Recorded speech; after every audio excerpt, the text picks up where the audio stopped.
जय हिंद साथियों। मैं आपका फ्रेंड विजय अपने YouTube channel IT technique positive power स्वागत करता हूँ।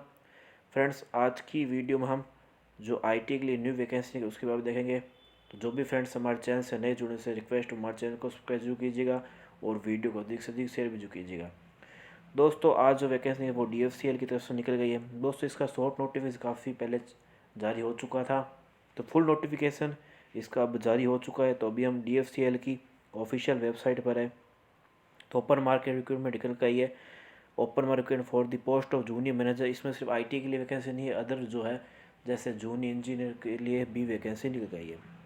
उसके अलावा MTS इन DFCL यानी कि जो IT के लिए वैकेंसी वो भी निकल गई है।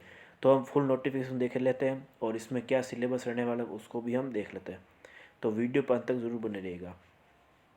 तो दोस्तों, हमने नोटिफिकेशन को देखिए डाउनलोड कर लिया है, ठीक है। तो dedicated friend corridor corporation of India, DFCL Bharat सरकार की दोस्तों ये कंपनी है, ठीक है। तो गवर्नमेंट ऑफ इंडिया की रेलवे की कंपनी है DFCL, जो कि माल परिवहन का कार्य करती है मेन रूप से। तो उसमें वैकेंसी निकल गई है। Dedicated friend corridor corporation India limited is a schedule है पब्लिक सेक्टर यूनिट यानी कि PSU कैटेगरी दोस्तों ये कंपनी है, ठीक है, जो कि गवर्नमेंट ऑफ इंडिया के अंडर में आती है। तो आगे हम देख लेते हैं इसमें कौन कौन से पोस्ट पर वैकेंसी निकल गई है। तो देखिए दोस्तों, यहाँ पर सबसे पहले हम बात कर लेते हैं कि इसके फॉर्म कब से स्टार्ट होंगे, ठीक है। तो अगर मैं फॉर्म की बात करूँ, opening date for online registration की अगर हम बात करें तो फॉर्म इसके स्टार्ट होने शुरू होंगे 18 जनवरी से, ठीक है। 18 जनवरी से इसके फॉर्म स्टार्ट होंगे। और अगर हम लास्ट डेट की बात करें तो 16 फरवरी इसकी लास्ट डेट है। अगर इसमें करेक्शन विंडो की बात करें तो वो ओपन होगी 23 फरवरी से लेकर 27 फरवरी के बीच में। 23 से लेकर 27 फरवरी के बीच में करेक्शन विंडो इसकी खुलेगी। तो फॉर्म के लास्ट डेट देखिए, 18 जनवरी से फॉर्म बनना स्टार्ट होगा और 16 फरवरी इसकी लास्ट डेट है। अब हम इसमें आगे देख लेते हैं कि इसमें क्या क्या चीज़ें दे रखी है। देखिए, अब इसमें कौन कौन सी पोस्ट है, सबसे पहले मैं आपको वो बताता हूँ। तो इसमें सबसे पहले हम बात करें जूनियर मैनेजर की, तो ये फाइनेंस के लिए है, ठीक है। उसके अलावा मैं बात करूँ एग्जीक्यूटिव सिविल के लिए इन्होंने क्या मांग रखा है, 3 ईयर डिप्लोमा सिविल इंजीनियरिंग में या बीटेक होनी चाहिए, डिप्लोमा या बीटेक। तो वो वाले बच्चे इस फॉर्म को भरने के लिए एलिजिबल है। टोटल मिला के पोस्ट की बात करें 36 पोस्ट है। उसके अलावा मैं बात करूँ यहाँ पर एग्जीक्यूटिव इलेक्ट्रिकल के लिए, तो एग्जीक्यूटिव इलेक्ट्रिकल की मैं बात करूँ टोटल मिला के पोस्ट की बात करें 64 पोस्ट है। अनरिजर्व की पोस्ट 28 पोस्ट है, SC की 11, ST की 5, OBC की 14 पोस्ट, EWS की 6 पोस्ट। इसमें भी सेम क्राइटेरिया है, इलेक्ट्रिकल, इलेक्ट्रॉनिक्स पावर, इलेक्ट्रिकल। तो इन सब की जो जिन्होंने बीटेक या डिप्लोमा कर रखा है तो वो इसको भर सकते हैं एग्जीक्यूटिव इलेक्ट्रिकल के लिए। अब मैं बताता हूँ जो IT के लिए जो वैकेंसी है उसको हम देख लेते हैं। तो ITA के लिए जो वैकेंसी रहेगी, सबसे पहले मैं इसकी पे ग्रेड की भी बात कर लेता हूँ। तो पे स्केल में इसमें बता रखा है रुपये 16,000 से लेकर 45,000। तो 16,000 से लेकर 45,000 के बीच में इसका पे लेवल रहेगा, ठीक है। MTS की 200 पोस्ट है। टोटल मिला के वैकेंसी की बात करें तो 464 पोस्ट है, यानी 464 पोस्ट है। अब इसमें मैं बात करूँ, इसमें अगर हम बात करें तो यहाँ पर अनरिजर्व कैटेगरी की पोस्ट की बात अगर मैं करूँ तो यहाँ पर अनरिजर्व की कैटेगरी पोस्ट की बात करें तो 154 पोस्ट है। SC की टोटल मिला के 70 पोस्ट है, ST की 32 पोस्ट है और OBC की मैं बात करूँ 122 और EWS के टोटल मिला के 46 पोस्ट है। बाकी PWBD के लिए 33 पोस्ट है, एक्स सर्विसमैन के लिए 113 पोस्ट रहेगी। तो यहाँ पर MTS के लिए देखिए क्या क्या इन्होंने योग्यता मांग रखी है। तो यहाँ पर होना चाहिए ITI, ठीक है, ITI प्लस में 10th पास आउट, ठीक है। ITI plus 10th pass out मांग रखी है। इसमें देखिए दोस्तों, कई बच्चों के दिमाग में सवाल होता है कि ITI NCVT से होनी चाहिए SCVT से। तो यहाँ पर ITI NCVT या SCVT हो, दोनों इसमें एलिजिबल है। इसमें मिनिमम पासिंग मार्क्स ITI में जो मांग रखे हैं वो है 60%। तो मिनिमम 60% होना चाहिए। या आपके 1 ईयर अगर अप्रेंटिसशिप की हुई है तो वो भी इस बच्चे फॉर्म को भरने के लिए एलिजिबल है, ठीक है। आगे हम बात करते हैं इसमें। तो ये सभी डाउट क्लियर हो गया होगा सबको। अब इसमें आगे मैं आपको और कुछ खास बातें इसमें देख लेते हैं जो देख लाइक है।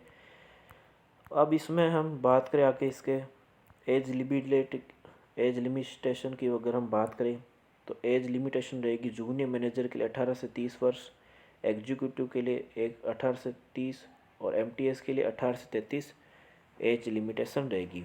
उसके अलावा एज रिलैक्सेशन भी इसमें दे रखा है, तो वो अलग अलग कैटेगरी वाइज है, ठीक है। अगर मैं बात करूँ यहाँ पर एज की, तो 5 ईयर SC/ST को यहाँ पर रिलैक्सेशन एज का है और 3 ईयर OBC को है, जो नॉर्मल होता है, ठीक है। अब हम आगे और भी इसमें ख़ास बातें देख लेते हैं। तो इसमें यहाँ पर देखिए, यहाँ पर EWS के लिए कास्ट सर्टिफिकेट वगैरह बता रखा है, ठीक है। इसमें आप कास्ट सर्टिफिकेट लगाना चाहिए तो आपको करंट का ही लगाना पड़ेगा, 1 वर्ष से पुराना OBC का नहीं होना चाहिए, ठीक है। यहाँ पर वैसे इन्होंने अगर आपका OBC का बना हुआ है तो इसमें इन्होंने फॉर्मेट लास्ट में दे रखा है, जो रेलवे का होता है वो भी आप भरा सकते हैं, या जो नॉर्मल जो हम बनाते हैं कोर्ट से या जो अपने ज़िला कलेक्ट्रेट से बनाते हैं तो वो भी इसमें भर सकते हैं एक बार। लेकिन डॉक्यूमेंट वेरिफिकेशन में जो इन्होंने वेबसाइट पर जारी किया होता है वही हम लगाते हैं और वही मान्य होता है, ठीक है। अब हम आगे देख लेते हैं इसमें। देखिए आगे इसमें देखिए क्या क्या चरण में एग्जामिनेशन होगा और सिलेक्शन प्रोसीजर क्या रहेगा। तो सिलेक्शन प्रोसीजर की अगर मैं बात करूँ अलग अलग पोस्ट पर, तो यहाँ पर बात करें जूनियर मैनेजर के लिए तो CBT फर्स्ट होगा, CBT सेकंड होगा और फिजिकल एफिशिएंसी टेस्ट इसमें नहीं होगा। जूनियर मैनेजर के लिए सिर्फ 2 टेस्ट होंगे और डॉक्यूमेंट वेरिफिकेशन है, उसके बाद मेडिकल टेस्ट है, ठीक है। तो जो जूनियर मैनेजर है उसके लिए फिजिकल एफिशिएंसी टेस्ट नहीं होगा। अगर मैं एग्जीक्यूटिव इलेक्ट्रिकल की बात करूँ या सिविल की बात करूँ या सिंगल नेट टेलीकम्युनिकेशन की बात करूँ तो इनका CBT 1 और CBT 2 ही होगा। यहाँ पर फिजिकल एफिशिएंसी टेस्ट की मैं बात करूँ सिर्फ मल्टीटास्किंग स्टाफ के लिए होगी। MTS वालों के लिए क्या होगा, CBT 1 होगा, CBT 2 होगा और यहाँ पर फिजिकल एफिशिएंसी टेस्ट, यानी कि फिजिकल यहाँ पर देना होगा जो IT के जो बच्चे हैं मल्टीटास्किंग स्टाफ के लिए। तो इसमें फ़िजिकल किस तरह का होगा तो वो भी मैं आपको बता दूंगा। तो देखिए इसमें यहाँ पर सभी डाउट आपको क्लियर हो गए होंगे उम्मीद है। तो यहाँ पर आपका 2 एग्ज़ाम लिया जाएगा, CBT 1 और CBT 2। फिजिकल एफिशिएंसी टेस्ट यानी कि फ़िजिकल होगा आपका। फ़िजिकल किस तरह का होगा तो वो भी मैं आपको डिटेल से बता देता हूँ। तो देखिए सबसे पहले मैं CBT की बात कर लेता हूँ। तो CBT में देखिए 2 स्टेज CBT होगा, इन्होंने पहले ही बता दिया, CBT 1 और CBT सेकेंड, ये सभी के लिए है। अब बात करते हैं आगे क्वेश्चन की। अगर मैं बात करूँ CBT 1 और CBT 2 की, तो ये इन्होंने आगे बता रखा है। नेगेटिव मार्किंग अगर मैं बात करूँ फर्स्ट एंड सेकेंड CBT की तो 1/4 है। जनरली रेलवे में 1/3 होती है, लेकिन इसमें 1/4 है, तो काफ़ी बेनिफिट है बच्चों को इसमें। अब मैं आगे बता देता हूँ। इसमें जो फर्स्ट CBT होगा वो स्क्रीनिंग नेचर का होगा, जो नॉर्मली होता है। सेकेंड CBT कब होगा, जिन्होंने फर्स्ट CBT क्लियर किया है, तो जो स्क्रीनिंग टेस्ट है उसी के हिसाब से। अब मैं आगे बात करता हूँ। इसमें आगे हम सिलेबस के बारे में भी देख लेते हैं, क्या क्या सिलेबस का रहने वाला है। अब इसमें आगे इन्होंने बता रखा है कि किस तरीके से मेरिट वगैरह जारी की जाएगी। तो उन्होंने बताया कि सेकेंड CBT टेस्ट कौन बच्चे देंगे, तो यहाँ पर नंबर ऑफ़ वैकेंसी की बात करें तो कम्युनिटी वाइज 20 गुना बच्चों को इसमें लिया जाएगा, 20 टाइम बच्चों को इसमें लिया जाएगा, ठीक है। जिन्होंने फर्स्ट सेकेंड CBT में 20 गुना बच्चों को कास्ट वाइज उसमें लिया जाएगा। फिजिकल एफिशिएंसी टेस्ट की बात करें तो 3 गुना बच्चों को इसमें लिया जाएगा, ठीक है। और यहाँ पर डॉक्यूमेंट वेरिफिकेशन DV की बात करें तो यहाँ पर जितनी पोस्ट है उस हिसाब से इसमें मेरिट बनेगी। आगे हम देख लेते हैं इसमें। देखिए अब आगे इसमें दे रखा है। इसमें अगर मैं बात करूँ आगे यहाँ पर फर्स्ट CBT में क्वेश्चन की संख्या भी बता रखी है कितनी होगी। तो यहाँ पर फर्स्ट स्टेज CBT की मैं बात करूँ तो यहाँ पर नंबर ऑफ क्वेश्चन की बात करें तो 100 होगी। कितनी होगी, 100। 100 क्वेश्चन का CBT एग्ज़ाम होगा। और एग्ज़ाम ड्यूरेशन की बात करें तो 90 मिनट होगी। 120 मिनट PWBT कैटेगरी वालों के लिए होगा। तो आपको 100 क्वेश्चन करना है 90 मिनट में, तो ये इसमें दे रखा है। अब सिलेबस भी इसमें आगे दे रखा है, जो सिलेबस रहने वाला है। सिलेबस की अगर मैं फर्स्ट CBT की बात करूं तो फर्स्ट CBT का सिलेबस अगर बात करें तो इसमें आएगी आपकी mathematics, general awareness, general science, logical reasoning और यहाँ पर बात करें जनरल नॉलेज अबाउट DFCL। ये DFCL या रेलवे का अलग से जनरल नॉलेज होता है, ठीक है। तो इसमें आपको 10 क्वेश्चन पढ़ना है। मैथ की बात करो तो 30 क्वेश्चन मैथ के आएंगे। जनरल अवेयरनेस की बात करें 15 क्वेश्चन आएंगे। जनरल साइंस के 15 क्वेश्चन। रीजनिंग के 30 क्वेश्चन। टोटल मिला क्वेश्चन की बात करें तो 100 क्वेश्चन होंगे। समझ में आ गया होगा सबको, उम्मीद है। तो ये सभी आपको इससे ये सब कुछ पढ़ना है, ठीक है। तो math, general awareness, general science, reasoning और नॉलेज DFCL, जो रेलवे की तैयारी करें उन सभी को कुछ ज़्यादा एक्स्ट्रा नहीं करना है, ये सभी सिलेबस दिया होता है। जो रेलवे की तैयारी कर रहे बच्चे हैं तो उनके लिए काफ़ी बेनिफिशियल ये जॉब है, ठीक है। उनके लिए काफ़ी हेल्पफुल रहेगी। उनको बस एक्स्ट्रा इसमें क्या पढ़ना है, जो नॉलेज अबाउट जो है रेलवे का DFCL का जो अलग से होता है वो आपको एक्स्ट्रा पढ़ना है, वो 10 नंबर का होगा। बाकी सेम ही सिलेबस इसमें रेलवे LP का या टेक्नीशियन का वही सेम सिलेबस में दे रखा है, ठीक है। और टोटल क्वेश्चन की बात करें 100 क्वेश्चन आएंगे इसमें। आगे हम देख लेते हैं सेकेंड CBT का। जो बच्चे फर्स्ट को क्लियर करेंगे वही सेकेंड CBT को दे पाएंगे, तो इन्होंने पहले क्लियर कर दिया। अब आगे हम बात कर लेते हैं सेकेंड स्टेज CBT की। तो सेकेंड स्टेज CBT की बात करें तो यहाँ पर 120 क्वेश्चन पूछे जाएंगे। 120 क्वेश्चन, एक क्वेश्चन 1 नंबर का होगा और 120 मिनट क्वेश्चन करना है, ठीक है। 120 क्वेश्चन आपको करना है। सेकेंड स्टेज CBT का इन्होंने अलग से सिलेबस नीचे लास्ट में दे रखा है। तो यहाँ तक सभी क्लियर होगा कि 120 क्वेश्चन पूछे जाएंगे। और एग्जाम ड्यूरेशन की बात करें तो 120 मिनट, 120 मिनट में 120 क्वेश्चन करने होंगे। अब इसमें आगे सेकेंड स्टेज CBT का भी सिलेबस दे रखा है और PET का भी आगे इन्होंने बता रखा है, तो वो भी हम देख लेते हैं।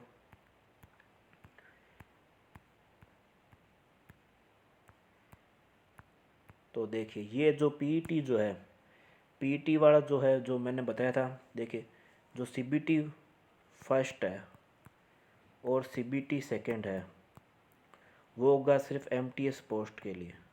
सॉरी, CBT 1 और CBT 2 ये तो दोनों के लिए होगा, ठीक है। लेकिन MTS जो IT के लिए जो पोस्ट है, IT के लिए जो पोस्ट है MTS की, उसमें आपका PET होगा। बाकी सभी पोस्ट के लिए PET नहीं है। IT वालों के लिए MTS जो पोस्ट है उसी के लिए PET होगा, जो मैंने पहले ही बता दिया। फर्स्ट CBT और सेकेंड CBT के बाद आपका PET यानी फिजिकल होगा। फिजिकल किस तरीके का वो भी बताता हूँ मैं आपको।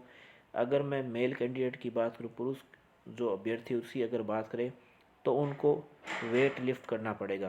35 kg का उनको वेट लिफ्ट करना है, ठीक है। 35 kg का वजन आपको उठाना पड़ेगा, ठीक है। और यहाँ पर बता रखा है कि 100 मीटर की दूरी तय करनी होगी वेट को उठाकर। जैसे नॉर्मल अगर मैं ग्रुप डी की बात करूँ तो ग्रुप डी के जैसा इसमें फिजिकल दे रखा है, ठीक है।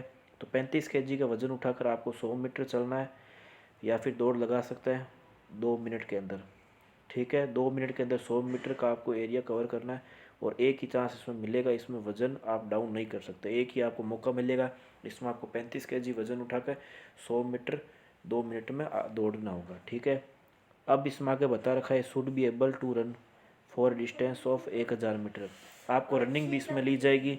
रनिंग आपकी होगी 4 मिनट में, 4 मिनट और 15 सेकंड की होगी। और आपको एरिया कवर करना है 1000 मीटर, यानी कि 1 किलोमीटर आपको तय करना है 4 मिनट और 15 सेकंड में। इसके लिए भी आपको 1 चांस मिलेगा। अगर मैं फ़ीमेल कैंडिडेट की बात करूं, यानी लड़कियों के लिए बात कर अगर हम करें, तो यहाँ पर वेट लिफ्ट जो है 20 kg करना है और 100 मीटर की दूरी तक चलना है 2 मिनट में। इसमें भी इनको भी 1 चांस मिलेगा।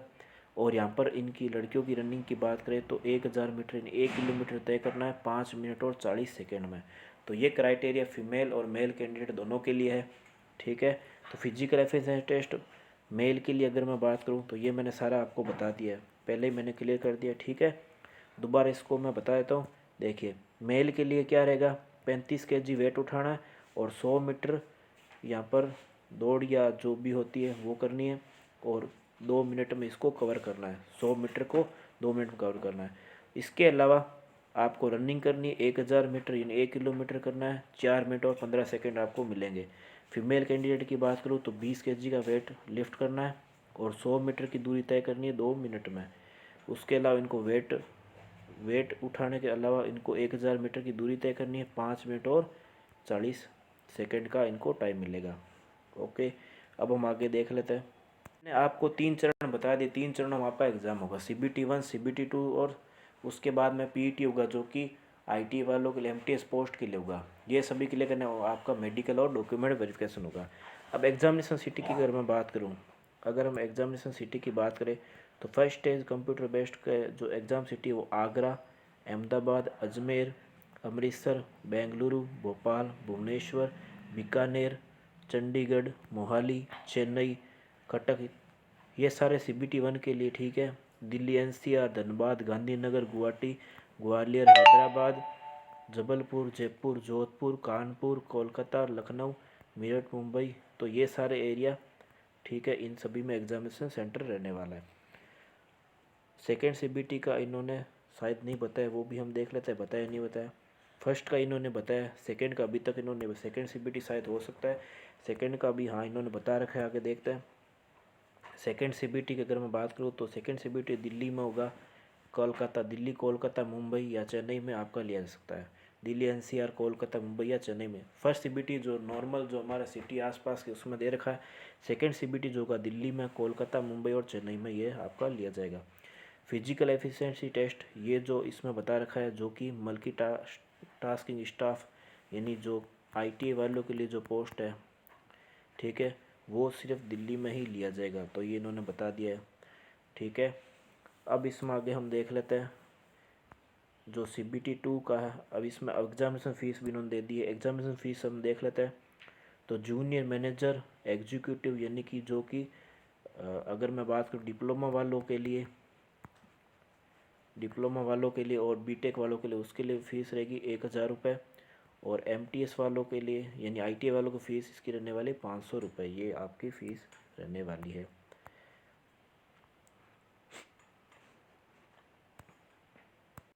तो यहाँ पर इन्होंने आगे दे रखा है, ये जो MTS के लिए जो फीस रहेगी ये अनरिजर्व कैटेगरी OBC वालों के लिए रहेगी। इन्होंने आगे लिख रखा है SC ST, ex serviceman, transgender, इन सभी के लिए फ़ीस की एग्जामिनेशन है, यानी कि इनको फ़ीस नहीं लगेगी। बाकी कैटेगरी इनके में इसमें फ़ीस लगेगी, तो ये इन्होंने बता रखा है।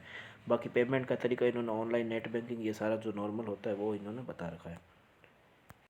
अब देखिए इन्होंने आगे सिलेबस भी बता रखा है जो कि अलग अलग पोस्ट के लिए। तो यहाँ पर 120 क्वेश्चन पूछे जाएंगे। जूनियर मैनेजर के इन्होंने बता रखा है, ठीक है। उसके अलावा मैं बात करूँ यहाँ पर एग्जीक्यूटिव सिविल के लिए, इलेक्ट्रिकल के लिए इन्होंने सिलेबस जो बताया, ठीक है। तो इलेक्ट्रिकल के लिए इन्होंने general knowledge, general aptitude, reasoning, ये सारा बता रखा है। तो पार्ट 1 जो है और पार्ट 2 में इन्होंने बांटा है। तो एग्जीक्यूटिव जो डिप्लोमा और BTech वालों के लिए, उनके लिए चॉइस क्वेश्चन जो पार्ट 1 का है वो जनरल नॉलेज, एप्टीट्यूड, रीजनिंग, सारा मैथ वाला ये होगा, इसमें चॉइस क्वेश्चन पूछ जाएंगे। और 96 जो क्वेश्चन है वो आपका ट्रेड का होगा, यानी कि जो BTech में जो सिलेबस या डिप्लोमा वो syllabus, power transmission, distribution, circuit analyse, control system, machine, electronics, measurement, तो ये सारी इसमें रहने वाली है। अब मैं IT वालों के लिए सिलेबस की बात करूँ तो IT वालों के लिए इन्होंने यही बता रखा है, सेम यही सिलेबस है, ठीक है। जनरल नॉलेज, न्यूमेरिकल मैथ वगैरह, general intelligence, reasoning, general science, knowledge about railway, DFCL, तो सेम जो फर्स्ट CBT का है सेम वही सिलेबस इसमें सेकेंड CBT में भी है। फर्स्ट CBT के लिए करने बाद सेकेंड CBT, उसके बाद आपका फिजिकल एफिशिएंसी टेस्ट होगा। दोस्तों इस वीडियो में मैंने सभी चीज़ों को कंप्लीट करने का प्रयास किया, फिर भी कोई त्रुटि रहना स्वाभाविक है। तो अगर कोई भी आपको दिक्कत लगे आप मुझे कमेंट करके बता सकते हैं। दोस्तों उम्मीद है पोस्ट आपको पसंद आई होगी, वीडियो पसंद है। अगर दोस्त चैनल पर नए, चैनल को सब्सक्राइब जरूर कीजिएगा और वीडियो को अधिक से अधिक शेयर भी जरूर कीजिए। दोस्तों मिलते हैं नेक्स्ट टाइम, तक जय हिंद, जय भारत।